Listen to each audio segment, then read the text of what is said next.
So as we get going, and some of you guys are coming in to log in here on the screen, we've asked you just to rename yourself. It looks like a majority of you have, so we appreciate that. That's just going to help us for some breakout rooms here in a little bit, just ensuring that you get a nice mix of working with different people tonight. It's gonna be fast and furious. We're really excited for this, and really a big opportunity for you guys to practice and not just be talked at, because nobody wants that. So giving you an opportunity to engage with other educators in this work, having conversations while exploring the tool. I put this stuff in the chat. I will paste it one more time in just the resources. You've also got it through email of the stuff we'll be using here tonight. But what I want to do is maybe start off with, before we get in some introductions for yourselves, just quickly who we are that are running this here tonight. So the tall, bald, ugly guy coming at you here, talking to you now. My name is Aaron Maurer. I work at Mississippi Bend AEA. And so really into this work here, I see some familiar faces that probably know just as much, if not more. I'm looking at Tim here a little bit and some other folks. So we've been exploring these topics. And so really excited. I've got two awesome other Mississippi Bend folks with me. Tammy, you want to introduce yourself real quick? Sure. I'm Tammy Asklund-Nigel. I'm a consultant at Mississippi Bend AEA. So I work with Aaron and Andrea. I support student engagement, K-12 science, and school improvement. And I am not quite as far along this as Aaron. I'm a newbie with it, but I'm super excited about how it might be used in both education and productivity in the work that I do. And Andrea? Yep, I'm Andrea Stewart. As they said, we work together on the student engagement team, and then I'm also the director of the center, which is a statewide organization focused on competency-based education, personalized learning, all things learner-centered. So this is right in our wheelhouse in terms of how can we use ChatGPT and other generative AI in order to ignite a spark in our students and in ourselves. So I'm really excited tonight to be able to learn about the ways that this can be a change for good. And even though there are some things about it that maybe make us nervous, I'm really excited to explore the other side of that tonight and opportunities in the future. Yeah, so we're excited. And so we just want to get a pulse. We know we had you fill out a couple things about your use of ChatGPT and things of that nature, but those that come for the recording and those that come live, here we are in the live. And this is where I think the real power is going to be, because you'll be able to practice and connect with some people. But as you can see here in the slide, just kind of interested in how are you feeling about ChatGPT? And I'm saying ChatGPT because that's the forerunner of all these tools, but it can be all encompassing of all things AI right now. And I think the last part of that is really like, how are you really feeling? Like, you can get a chance for you to be honest. And so if you want to use your reaction, if you know how to do that in Zoom, and go ahead and throw one of those emojis up, or if you're like, I don't know how to do that, you can throw a word or phrase in the chat. Either way works, just so we can kind of get a sense of where people are. And so starting to see some emojis pop up. So we've got looks like a pretty good smorgasbord of thoughts and feelings and emotions. And so that's good. It's good not to be all in the same place at the same time, because otherwise the conversation would get a little dry and not be very exciting. And so depending on probably your experiences with things, obviously reflects a lot of where you are in the landscape of understanding these tools. And this is what we're designed here to do, is to get you going in that. We've talked a little bit already. We're not going to lecture you about this or just a bunch of talking. And we also want to make it very clear that tools like ChatGPT are also not magical solutions. There is a lot that goes on with this. It is a disruption. It's here. It's already happened. It's happened across all the sectors. But yes, there are some heavy topics around ethics, and we know cheating and plagiarism is one. And there's just, digital rights and privacy, all these big heavy hitters. But where we're coming at tonight is to get us to practice and get comfortable with the tool, use it as a spark. And then our goal is hopefully we can keep these conversations going with some and dive into these heavier topics as things continue to develop. So tonight, what we want to do is start with getting you going and meeting with some people. And you can see from the form, we had about 115 people. I think the last I checked had registered. A lot are probably looking for the recording. But of that population at this time, when I screenshot it, it was 112. 60% haven't used it. One or two people were unsure if they've used it. and then a handful of you have used it. And so we've got a wide range as well. I think that's really important. You're not behind if you've never used it. And if you have used it, then you know that as soon as you get something figured out, the very next day things update and you're back to the drawing board. So we're all in this together with this learning. Our goals today is for you to be curious, seek some synergies with other people, and share your expertise or lack thereof if that's the way you want to go with it. The agenda is going to move real quick. About every 10 minutes, we're going to be moving, going over a key idea, giving you in small groups to practice. A new idea, practice. And so lots of practice and conversation. And then at the end, we'll kind of come full circle with everybody with some thoughts in terms of how things have gone. So we want to start and right away get you engaged so you don't get bored right away. So we're going to do a couple rounds of speed meeting. What we're going to do here is just very quickly put you in a small breakout room with 1 or 2 other people. We're going to go 2 minutes here and just give you a chance to introduce and connect with somebody. Hopefully it's not someone you already work with side by side all day. It looks like we've got a pretty diverse group here. So I don't think that'll happen. We've put some just general questions up here in the slide deck, but you can discuss anything, but really just who you are, what you do, and just sharing a little bit about your experience. We'll go 2 minutes and we'll bring it back and then we'll swipe it right into a new group with some other folks. And so this is just to get us engaged and meet a few people here on the call.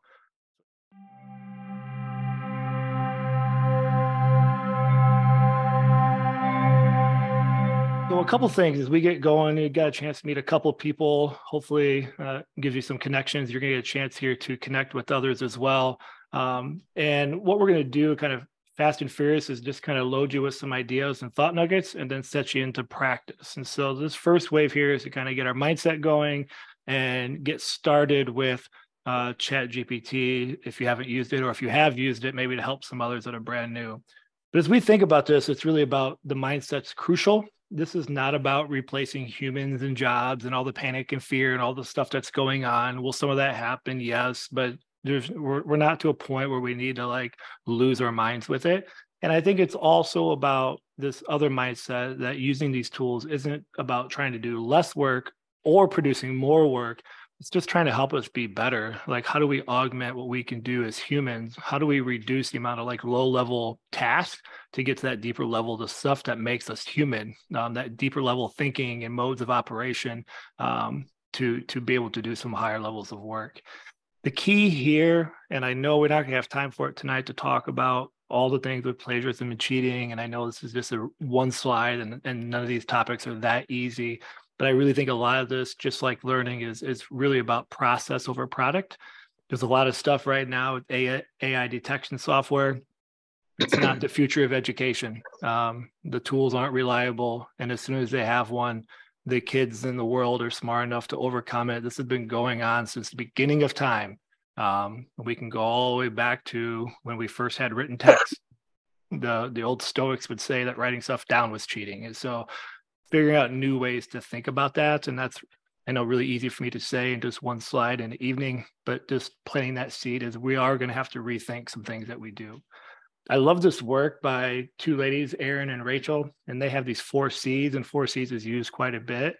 But as we're thinking about this, especially as you're practicing the tools here tonight, thinking about using AI tools such as ChatGPT as collaborative and co-creation. We're using it to work together. They're a partner with you, even though it's not really a thing or a robot or that type of thing, but using the data to co-create. Using that as curiosity, we were just talking in one of the small groups, using it for vacation planning or meal planning. So we're here tonight with education and productivity, but there's a lot of really amazing things that you can do outside of it as well. This idea of continuous customization is what we teach kids all the time, being lifelong learners. It's what we do. And we can continue to refine it, hence the word ChatGPT in that first part there being chat. We're having a conversation. It's not a Google search where we search and get a million results. It's constantly going back and refining it and putting in new prompts to see what develops, and then for us to figure out whether or not we want to use it or not. And last but not least is that critical consideration. Not everything is accurate. It's not perfect. There's things you might have heard, phrases, or if not, you will, about hallucinations where it'll make things up. So ChatGPT, for example, at this point in time, doesn't search the web. It uses a huge data set that stops at 2021. And yes, there are things you can do to access the internet and things of that nature. So if you ask it for websites, it could make things up because it's what it's going to do. It's just generating what's called tokens, which we won't get into all those nerdy details tonight, but it's going to try to figure out what to put next. These are some things to keep in mind, and that kind of flows with those 4 C's. You know, with everything, to doubt and verify what it says. Just because ChatGPT says something doesn't mean it's right, but we can use it as a starting point, as a catalyst for thoughts, ways to get ideas, and maybe get some new ways of thinking, even with all the bias and stuff that might be pushing into the systems. And it's, you know, the best way of thinking about it, it's a personal assistant, not an academic professor. It's there kind of as a guide to kind of help as we think through what it means for ourselves and for our students and the things that we're doing. So a couple things. There are a lot of different models out there.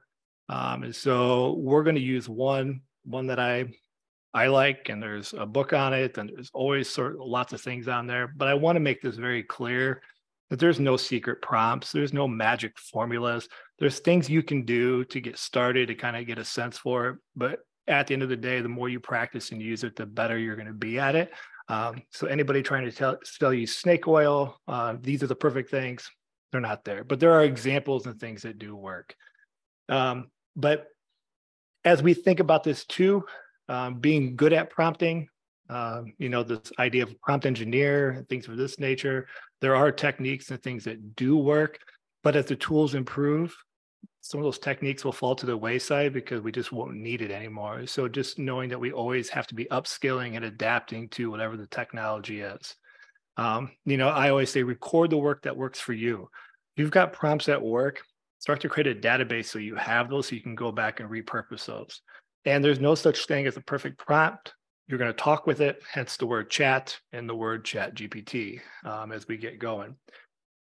There are lots of acronyms and things out there in terms of how to create a prompt. But one we're going to use comes from the work of Dan Fitzpatrick and his 2 colleagues from the book and the website, the AI Classroom. I think it's currently free if you have Kindle Unlimited, well worth the read and check out. It's a good book, and the website is in the notes on the website. And in this book, he uses the framework, or they use the framework of PrEP. There are lots of models and they all work. So if you don't like the acronym PrEP, go pick one of the 90 other ones. They all essentially do the same thing. But this is what we're going to use to kind of help you frame your thoughts. And then we're going to get you in here practicing.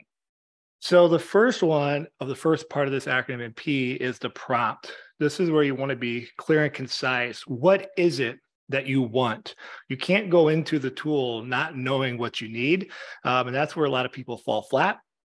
Knowing what it is that you want. Some examples, I need a quiz, I need the following text outlined, or I need to grade this answer, whatever it might be that you're going. The more concise you can be, the better.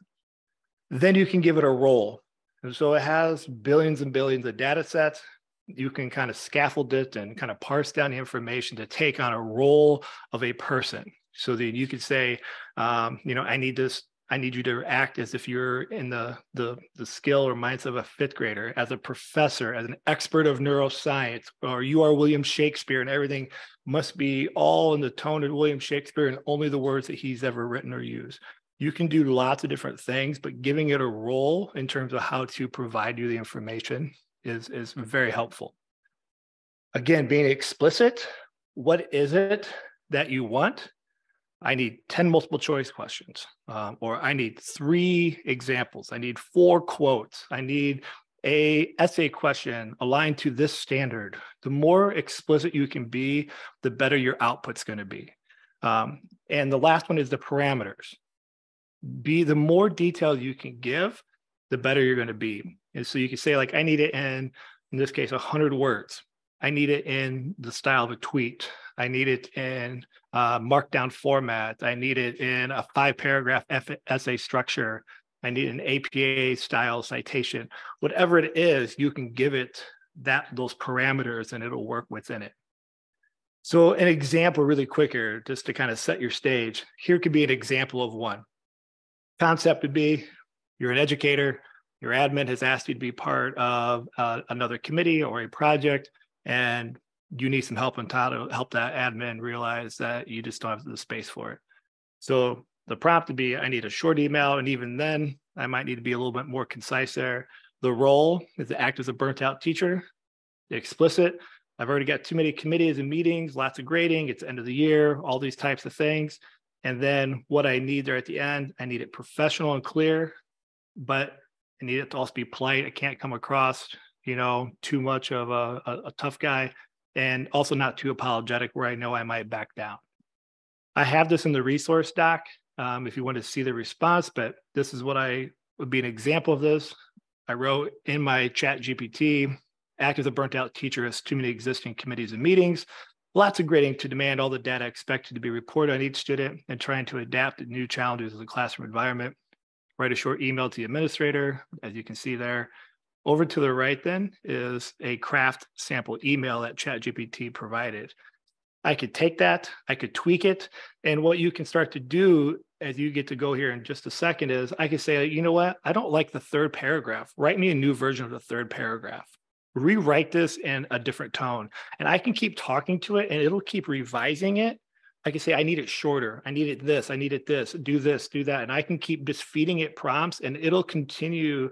It'll remember all the things within that prompt and keep giving you what you want till it's to a point that you like it. Or you could copy and paste it and then tweak it with your own words. And so this is just one kind of idea. And I know we're going kind of short. It's quick, fast, and furious. Couple of mistakes that typically happen if you're new to this. Too vague, you lack that context. Sometimes you ask too much right away versus in stages, or it's not structured properly. So we're going to practice. We're going to throw you into some small groups. What can happen is if you have a ChatGPT account, you can be working on your device and having conversations with those next to you and around you. If you're not comfortable and maybe one of you wants to share your screen, you can work as a group and kind of see what it looks like. I'll leave it up to the group dynamic to work through that. But we're going to give you 10 minutes just to work on that prep framework. You have access to the slide deck and everything on the website. And I'll throw it back in here again in the chat if you want to pull up those slides and reference the prep. There's some links here of websites that have a ton of prompts already. These are also in the resource document for you as well. That's on the website. I'll throw that in the chat. So if you're like, I don't even know where to get started, any of these websites, they're good websites to see prompts that are already in action. And just give you 10 minutes here to talk through it, practice, throw in some prompts, however you want to navigate that as a small group. And then at 7:05, we will bring you back and then we will focus on productivity. I'll stay.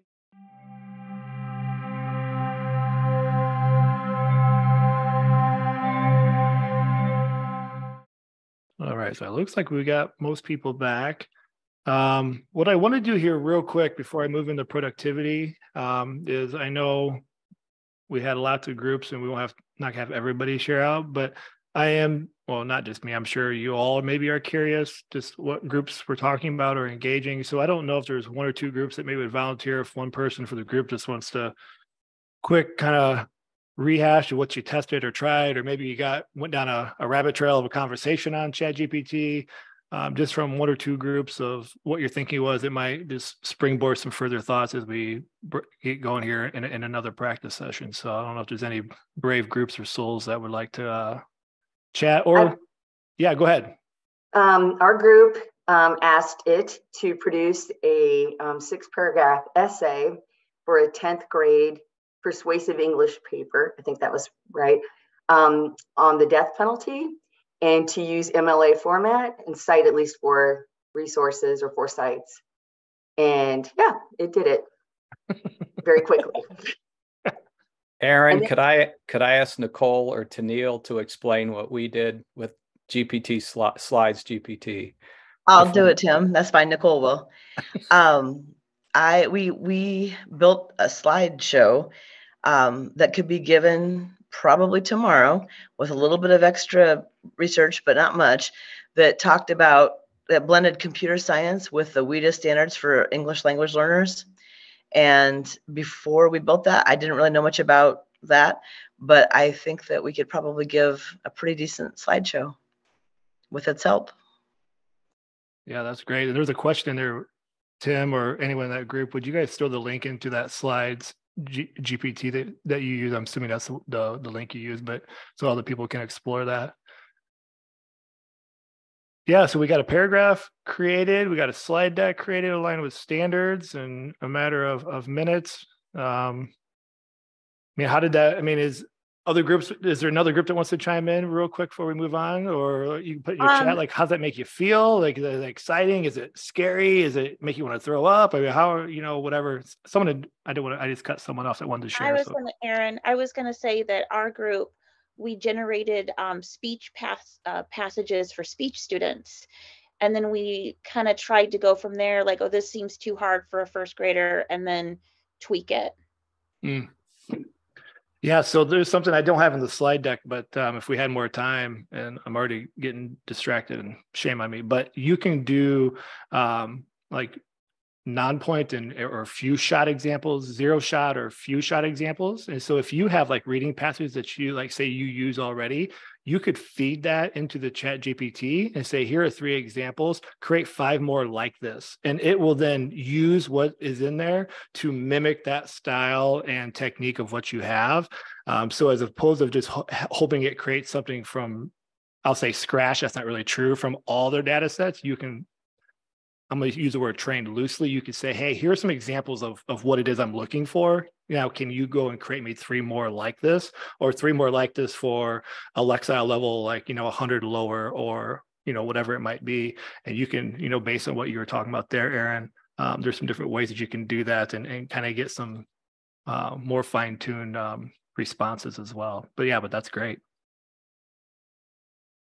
So we're going to keep going for the sake of time, because I want you to go back in and keep practicing. And this was just to get us started. And some of you are already moving into productivity. Some of you are already looking at a little bit already of education. But we're going to take a look, same kind of structure, but looking at it from a productivity. And why we do that, and we kind of think through that, what we want to do is I'm just going to layer just a bunch of different ideas, and then we're going to get you back in groups by Java-like this time, to kind of think about productivity from like what your job demands of you. A couple of things of some potential benefits as you're working through stuff.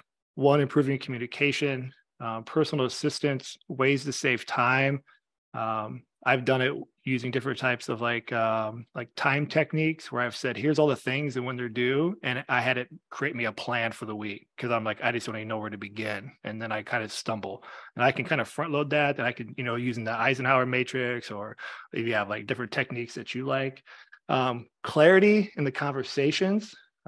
This helps too. We'll get into this in the education side, but you can have it work in different languages, or if I know that I'm working with different types of people, my responses, to make sure that maybe I'm reducing some like typical slang words that I would use in just day-to-day jargon. Take education. We spew acronyms and words all the time, but to people who are not in education, it sounds like you're speaking a different language. And so you can help it that way. And just there's some of those techniques. In terms of personal assistance, supports for disabilities and language barriers. There are those ideas and techniques, and some of you are maybe already starting to explore that. And so you can throw in like an agenda and have it sort through, like if you guys have like meeting notes, and have it highlight and do key takeaways, so someone else doesn't have to do that. You can just spew whatever the notes are and let it organize and do that type of stuff for you. And that's where some of those Monday tasks are. You have it create different types of templates and structures depending on what you're looking for. It can do a lot when you start getting into it. Some different learning. I mean, even though this is maybe fits education, but I think about my own personal learning.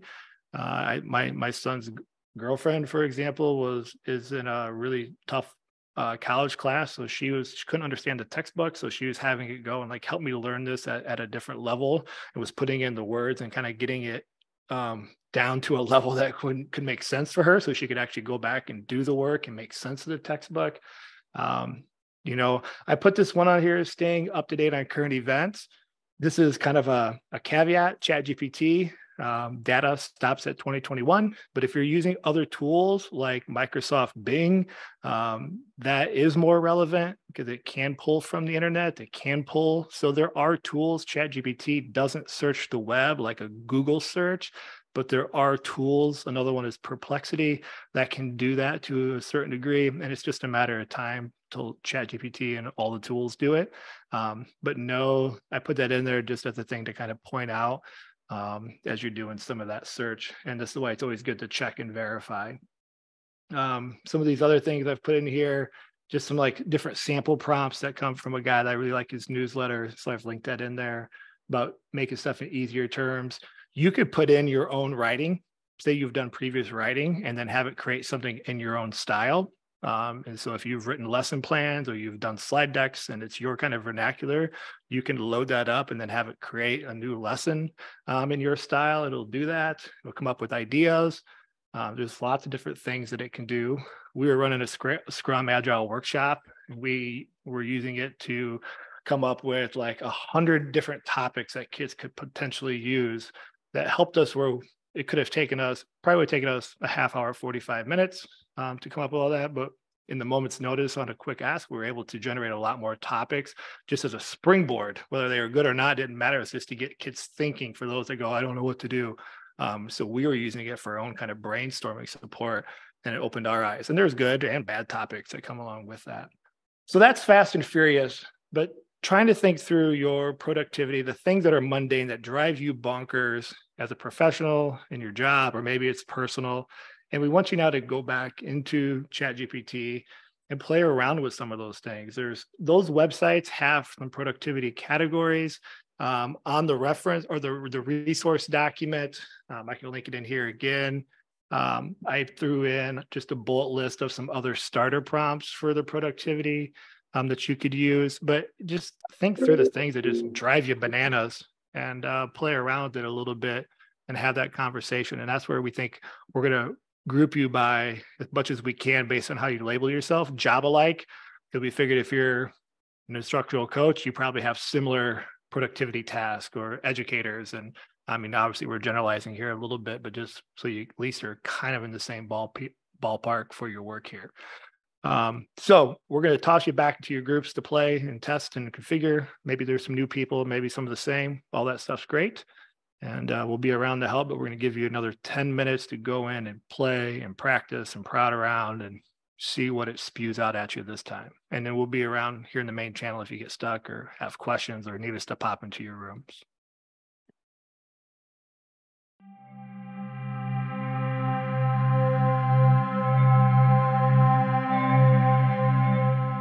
All right.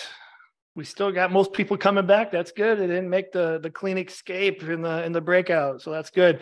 We'll just do like we did last time. If is there any couple of groups that want to share out just what you were talking about or what you experimented with and this kind of productivity? I know it's kind of hard not to just bleed over into the education space, but any groups want to share, whether in the chat or come off mic here real quick before we get into the next brackets round?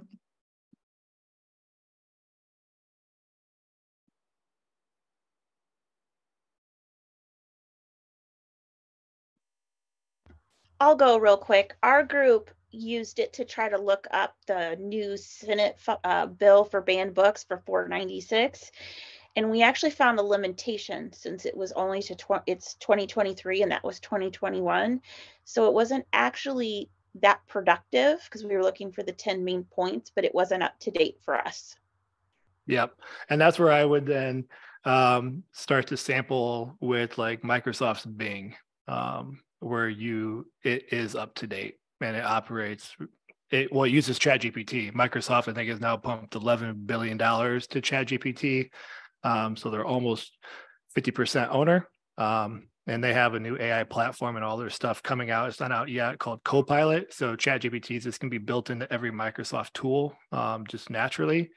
But I would look into that, and you could then have the more relevant, current, up-to-date thing. It's not perfect. And it's not always, but it's more up to date than what ChatGPT is, where it caps off at that 21. So I'm glad you found that limitation. That's a key thing that a lot of people have a hard time wrapping their head around, because ChatGPT is not searching the web. It is not a web browser. It does not access the internet. It's accessing a huge amount of data, but it's not doing that. Now, there are, if you are into it, there are plugins that you can layer on top and then search the internet with ChatGPT. And I mean, the sky's the limit, as you can probably imagine, with all the things you want to add on to it and do. But that's probably above and beyond where we're rolling tonight. But thanks for sharing. Other thoughts or things that popped up?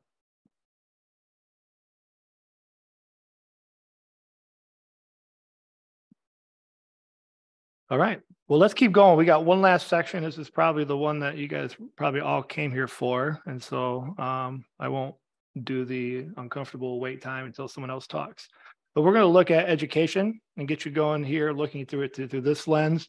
Again, another type of kind of practice round. I just put a couple slides in here, just some sample ideas, because you all have ideas, because it's what you do for a living, whatever your role is. Be thinking about the stuff that you wish you could create or develop or get feedback on sooner. I love ChatGPT. It's going to sound maybe a little lonely and pathetic, but it really is like my daily thought partner. When I don't always have access to another colleague next to me to brainstorm ideas off of, I love to work with ChatGPT to get some initial ideas while I'm maybe waiting for an email, or I know I've got a meeting where I could do some of that. And so I just created just some ideas, some quick wins, the things to get you thinking about when you go to practice. I love doing it for Socratic questions for my own learning, or see if I can even answer and hold the dialogue with ChatGPT on a topic of my own choice. Kids can do this too, like to kind of learn content. We think about equity and things of that nature, and there's a whole can of worms with that. But if kids had access to this, kids could almost have 24/7 tutors getting feedback and help on their writing, getting feedback and help on math, getting feedback and help on different types of learning. It's not always about cheating and plagiarism, but how could we use it as a guide, or that kind of like personal assistant as we go? Thinking about creating exit tickets. You could put in your standards, your NGSS standard, third grade, put it out and say, I need 3 exit tickets on this standard. And it'll populate those types of ideas. Some might be okay, some might be bad. And the ones you like, you can just keep building up. Like, I really like the second option. Give me 3 more like the second option. And then you can keep kind of fine tuning and things of that nature. I put in here to generate writing prompts for kids, or to personalize feedback on students. So you can go and actually create rubrics. It can create rubrics. You can load in your rubric, and then this gets into a little ethical thing, so I wouldn't do this tonight, but because there's, I think, a really interesting conversation happening on like who owns the work. But you could put in your rubric, put in the kids' work, and ChatGPT could grade it against your rubric, and actually give that feedback, and you can have it personalized in your style and things of that nature.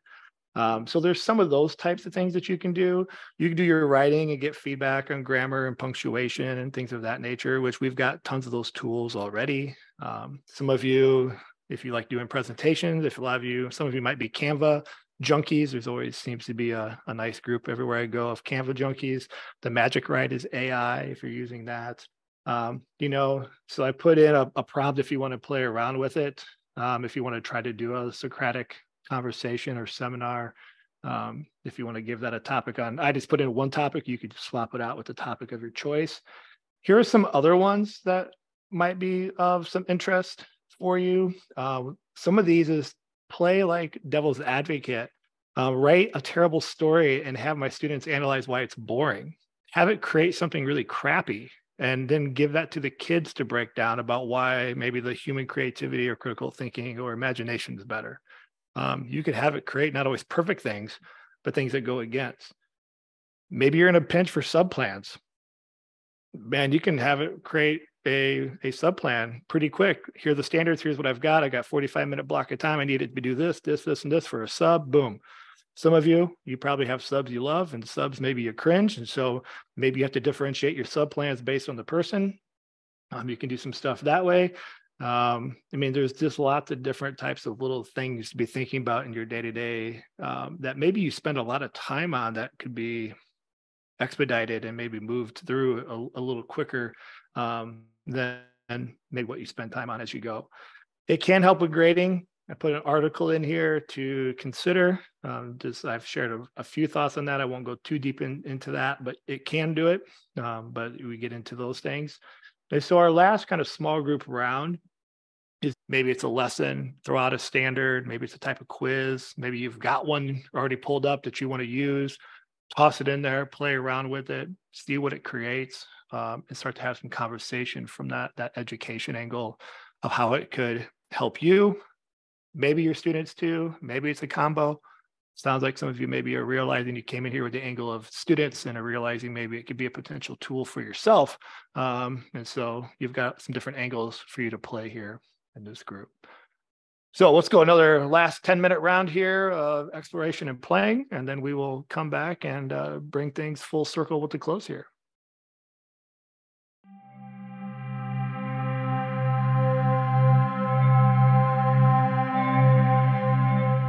All right, so we've got, we got about 15 minutes here. I appreciate so many of you staying on and working through this.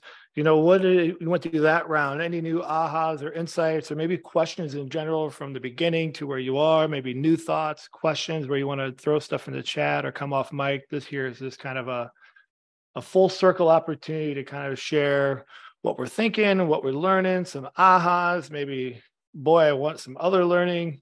Maybe you got some other concerns, why we've got some other voices that maybe you don't always get a chance to have these conversations with. So I'm going to open it up to, you could talk about any of the three areas, something we didn't even have a chance to talk about. How we feeling, where we at, headspace, how's everybody, what are we thinking so far? If we have any brain cells left. I will say that we did not talk about this, but someone mentioned this the other day. I thought it was clever. For those teachers who are writing letters of recommendation for students, if you want to put in characteristics of the student and a letter of recommendation, it might give you a good starting point. But I did just have someone email me, an instructional coach in a district that needed a teacher librarian job description, and theirs was outdated. And I just put it in and got a nice outline of a nice job description that I shared with her. So it saved a ton of time.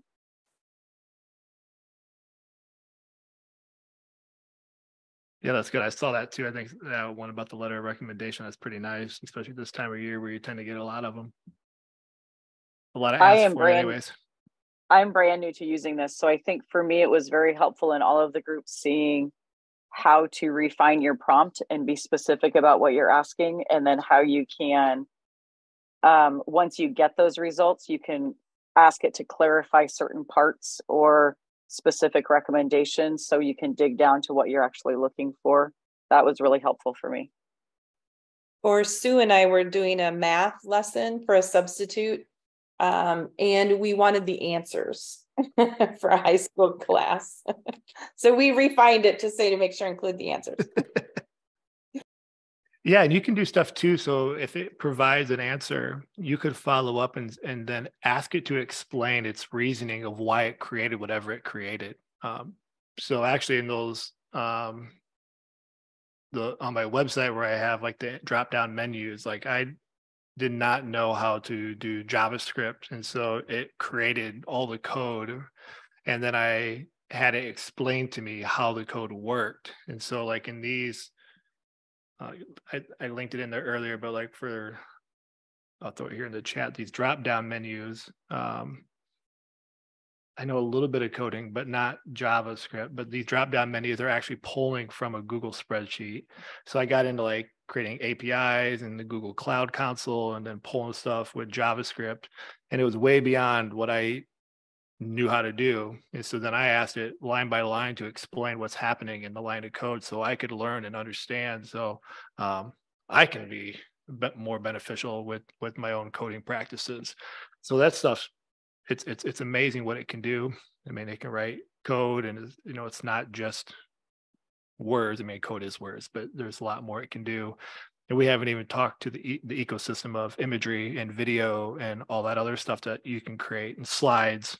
Tim brought that up in his one small group. You can create slide decks based on your words and prompts. And there's anything that can be created can be created now. So it's. Aaron, are you using 4.0 then now, or where are you at, and what costs, and how, just kind of some of that basic stuff? Yep. So there is the free version. It's a little slower. It works. It's perfectly fine to getting started. I do pay the $20 a month for the GPT 4.0 plus, but that's just for some different work that I do, for some different things that I'm working on. But it's not needed to get started. But it's layered in on. Jasper is great. See that there, Tennille? Jasper does a really good job with like copywriting and blogs and writing and documentation and social media. I don't have enough money for it right now because I pay for a bunch of other tools I shouldn't be spending money on. But Jasper is great. I really like that. Yeah, but Jasper is really popular, so that's another great one. Perplexity AI. I think I have a list in that resource document of the tools that I'm using them right now. If you're looking at imagery, I mean, the top of the line is Midjourney, but that can be sometimes a little bit if you're not used to some tools to get going. But Adobe has an image tool called Firefly, and that's what I was using the slides, and it doesn't use copyrighted imagery. So that's really good for education, where a lot of the other tools, the data sets are pulling from everybody, or the Adobe Firefly is pretty smooth. But yeah, ChatGPT 4 until I max out my request for the day, and then I drop down to 3.5. Other thoughts or questions from people? Aaron, I was just curious on, I saw that you're using the Firefly, the Adobe Firefly, which is still in beta. Could you talk a little bit about, like, when you sign up for the beta, does it take very long to be able to use that? We had some great conversation specifically with ChatGPT and how that is used quite literally in the classroom and very different applications of that. But specifically, I'm interested in more of, I say more, but away from the text generation, the generative stuff, but the imaging piece with either imaging or audio. Yeah. So the two links I put in there, Adobe Enhance is one of the greatest things ever for working with podcast or audio and video stuff with kids, because if they're recording in a hallway and there's all the background noise, all the stuff that drives you absolutely bonkers, they can load their file into Adobe Enhance and it cuts out all the background noise and it makes it sound like they record in a professional studio, which is great. And that's free. And then Firefly is the image one. The beta, I applied and I got it like instantly. So it wasn't like some of the tools where you go on the beta and you spend the waiting list forever and a day. I did not have to wait, which was nice. This is what Firefly looks like. And so they get inspired exploration, but really it's that text to image. So, I don't know, in here, I could just put these are images that are obviously to get you excited to get created, but I don't know, Jason, is there something that you're interested in seeing? I could throw you can I'll show you the interface real quick. I know, but I don't have anything specific. I'm just curious on, there's so many the things that we can sign up for beta to try things out. But yeah. Other than the text generative AI, to the text to speech, or through 11 Labs does things, and Murph AI and yep. Things like that. Just these different tools that the students can use to really kind of enhance their learning. Panda Bears is great. But also the art piece, sure. There's just so much more to the generative AI piece than ChatGPT. I know this specific session is about ChatGPT and the language models, but also just kind of offering how the language can also enhance the other generative AI tools that are out there as well. Yeah, and so on the resource website, And Jason, you're doing some crazy stuff as an AI school, so I would love to learn more. But there's another tab called Menu of Learning, where we get into some of those other areas. These are things that we were doing before. And let's see, I think it was this one where I used 11 Labs, where I made a fake video of myself. And actually the tool's gotten so much better from a month ago or so when I made this. So even this looks pretty shabby, but there's a tool you can use to mimic your own voice. And then you can layer in, and I just load up a picture of myself and it made a video of me talking words that was created by ChatGPT that I'd never actually said. And so there's a bunch of those types of tools, but yeah, we kind of framed it around different kind of topic areas. So there might be some things in there for you to check out. That's on that same website with the resources for this session. But you're absolutely right. Yeah, it's so much more than just the text, and it won't be long before we won't even be typing it. Everything will just be speech. But right, quite there yet. Well, and this might be a good time too to remind everybody who's attending, and we'll send this out as well. But based on many of you said you would like some future sessions, and in more specific ones, just like that example, we're going to be offering all of that coming up. So this was a way to just sort of dip our toes. So just as a reminder, be looking for those other sessions that are coming to explore those other topics a little more deeply.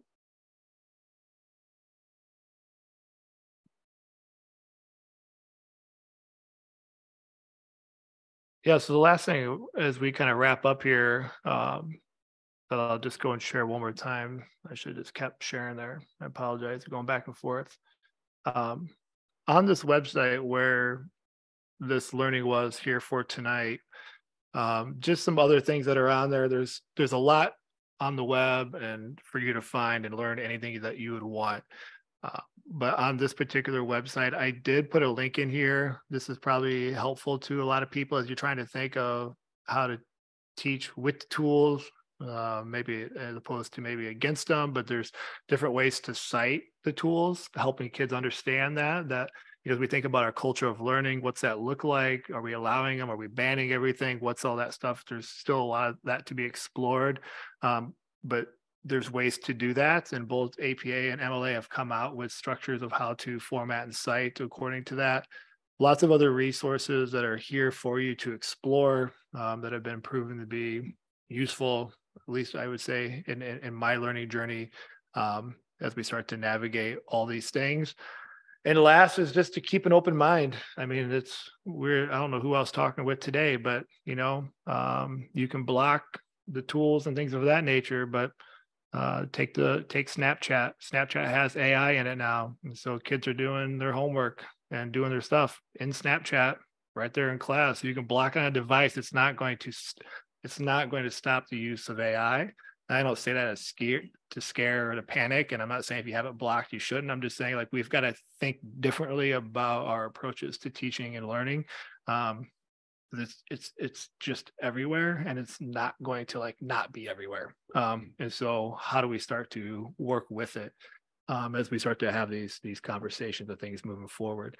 And with that comes lots of other big conversations that need to be had. But our last thing here tonight, I will send it up in an email because we are right almost at time, is we do have a post-webinar challenge where it's going to ask you to, if you want to partake, to take some of your key learnings that you learned tonight and use ChatGPT to convert it into a song in the style of your choice and to share that out. And then I will compile all your song lyrics. Maybe you want to create a video in AI, as Jason was talking about, with 11 Labs and audio. It doesn't have to be you. You can make it whatever. I'll let you have fun with it. I'll give you some suggestions of some tools and things to use, obviously ChatGPT, but take what you've learned, maybe questions, your feelings, whatever, have ChatGPT turn it into some songs, whether that's country, rock, heavy metal, if you're a little angry, I don't know, some rap, whatever. And then we'll follow up with what people share if you have it. And we've got a lot of people who will be watching the recording, so we'll make sure we give them time to do the song as well.